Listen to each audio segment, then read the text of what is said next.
ಇದು ಪಡುಬಿದ್ರೆಯ ಕಂಚಿನಡ್ಕ.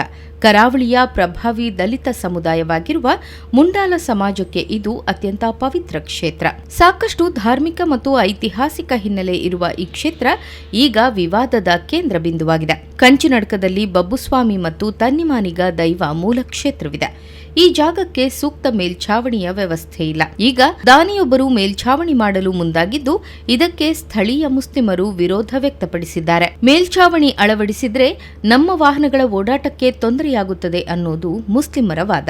ಕಂಚಿನಡ್ಕ ಕ್ಷೇತ್ರಕ್ಕೆ ನೂರಾರು ವರ್ಷಗಳ ಇತಿಹಾಸವಿದ್ದು, ಇಲ್ಲಿ ಮುಸ್ಲಿಂ ಬಾಹುಳ್ಯ ಕಳೆದ 30 ವರ್ಷಗಳಿಂದ ಹಬ್ಬಿದೆ. ಇದೇ ಪ್ರದೇಶದಲ್ಲಿ ದೊಡ್ಡ ಪ್ರಮಾಣದಲ್ಲಿ ದಲಿತ ಸಮುದಾಯದ ನಿವಾಸಿಗಳಿದ್ದು, ಇವರೆಲ್ಲರನ್ನೂ ಪುಸಲಾಯಿಸಿ ಎಸ್ಡಿಪಿಐ ಪಕ್ಷ ದಲಿತ ಮುಖಂಡರನ್ನ ತನ್ನ ಪಕ್ಷಕ್ಕೆ ಸೇರಿಸಿಕೊಂಡಿತ್ತು.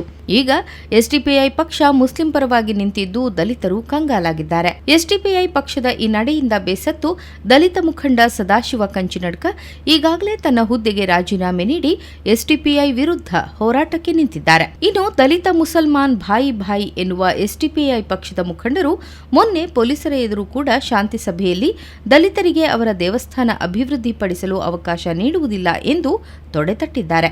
ಇದರಿಂದಾಗಿ ಶಾಂತಿ ಸಭೆ ಮುರಿದು ಬಿದ್ದಿದ್ದು, ದಲಿತ ಸಂಘಟನೆಗಳ ಬೆಂಬಲಕ್ಕೆ ಹಿಂದೂ ಜಾಗರಣಾ ವೇದಿಕೆ ಮುಂದಾಗಿದೆ. ಹಿಂದೂ ಜಾಗರಣಾ ವೇದಿಕೆ ಮುಖಂಡರು ಸಭೆ ನಡೆಸಿದ್ದು, ಸ್ಥಳೀಯ ಪಂಚಾಯಿತಿಗೆ 1 ವಾರದ ಗಡುವನ್ನು ವಿಧಿಸಿದ್ದಾರೆ.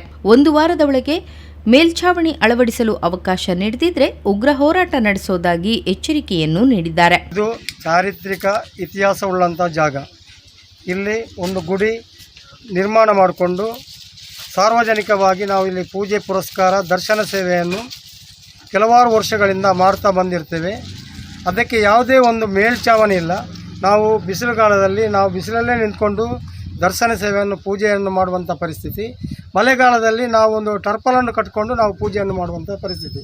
ಅದಕ್ಕೋಸ್ಕರ ಒಬ್ಬ ದಾನಿಗಳು ಅದಕ್ಕೊಂದು ಮೇಲ್ಛಾವಣಿಯನ್ನು ತಗಡು ಚಪ್ಪರವನ್ನು ಈಗ ಡೊನೇಷನ್ ಆಗಿ ಕೊಟ್ಟಿದ್ದಾರೆ.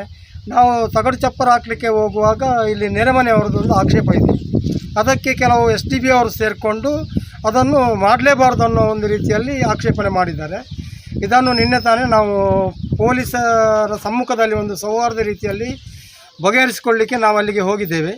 ಅದಕ್ಕೆ ಅವರು ಯಾವುದೇ ಕಾರಣಕ್ಕೆ ಅದನ್ನು ಮಾಡಲಿಕ್ಕೆ ಬಿಡುವುದಿಲ್ಲ ಅನ್ನೋ ಒಂದು ಛಲ ತೊಟ್ಟು ಮಾಡಲಿಕ್ಕೆ ಬಿಡದಿದ್ದರೆ ನಮ್ಮದು ಅನಧಿಕೃತ ಅಂತ ಅವರು ಹೇಳೋದಾದರೆ ಅವರ ಅನಧಿಕೃತ ಏನಿದೆ ಅದನ್ನು ಕೂಡ ನಾವು ಬಹಿರಂಗಗೊಳಿಸ್ತೇವೆ ಅಂತ ಈ ಮೂಲಕ ನಾನು ಹೇಳಲಿಕ್ಕೆ ಇಚ್ಛೆಪಡ್ತೀನಿ. ಇತ್ತ ಪಡುಬಿದ್ರೆ ಗ್ರಾಮ ಪಂಚಾಯತ್ನಲ್ಲಿ ಬಿಜೆಪಿ ಬೆಂಬಲಿತ ಅಧ್ಯಕ್ಷರಿದ್ರು.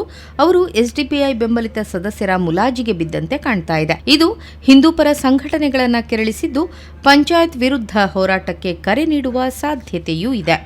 ಸ್ಥಳೀಯ ಇಲ್ಲಿ ನಮ್ಮದು ವಿರೋಧ ಬರ್ತದೆ. ಈ ನಿಟ್ಟಿನಲ್ಲಿ ವಿರೋಧವನ್ನು ನಾವು ಇಲ್ಲಿ ಸೌಹಾರ್ದವಾಗಿ ಇದ್ದವರು, ಅದೇ ಈ ವಿರೋಧವನ್ನು ನಾವು ನೋಡಿಕೊಂಡು ಕುತ್ಕೊಳ್ಳಿಕ್ಕೆ ಆಗುವುದಿಲ್ಲ. ಆ ನಿಟ್ಟಿನಲ್ಲಿ ಇವತ್ತಿನ ದಿನ ಎಲ್ಲ ಸಂಘಟನೆಗಳು, ಹಿಂದೂ ಪರ ಸಂಘಟನೆಗಳು, ಅದೇ ರೀತಿ ಎಲ್ಲ ನಮ್ಮ ಮುಂಡಾಲ ಸಮಾಜ ಬಾಂಧವರು ಎಲ್ಲರೂ ಕೂಡ ಸೇರಿಕೊಂಡು ಇಲ್ಲೊಂದು ಮೇಲ್ಛಾವಣಿಯನ್ನು ಮಾಡುವಂತಹ ಉದ್ದೇಶವನ್ನು ಇಟ್ಟುಕೊಂಡು ಈಗಾಗಲೇ ನಾವೆಲ್ಲ ಕಾರ್ಯಪ್ರವೃತ್ತರಾಗಿದ್ದೇವೆ. ಇದಕ್ಕೆ ಈಗಾಗಲೇ ನಮ್ಮೆಲ್ಲ ಸಂಘಟನೆಗಳು ಕೂಡ ನಮ್ಮೊಂದಿಗೆ ಬೆಂಬಲವನ್ನು ಸೂಚಿಸಿದ್ದಾರೆ. ನಾವೆಲ್ಲ ಮುಂದಿನ ನಿರ್ಧಾರಗಳು ಎಲ್ಲವೂ ಕೂಡ ಒಮ್ಮತದ ನಿರ್ಧಾರ, ಒಗ್ಗಟ್ಟಿನ ನಿರ್ಧಾರವನ್ನು ನಾವೆಲ್ಲ ಮಾಡಲಿಕ್ಕಿದ್ದೇವೆ. ಅದಕ್ಕೆಲ್ಲರೂ ಕೂಡ ಸಹಕಾರವನ್ನು ತಾವುಗಳು ನೀಡಬೇಕಾಗಿ ನಾವು ಈ ಸಂದರ್ಭದಲ್ಲಿ ನಿಮ್ಮಲ್ಲಿ ಕೇಳ್ಕೊಳ್ತೀವಿ.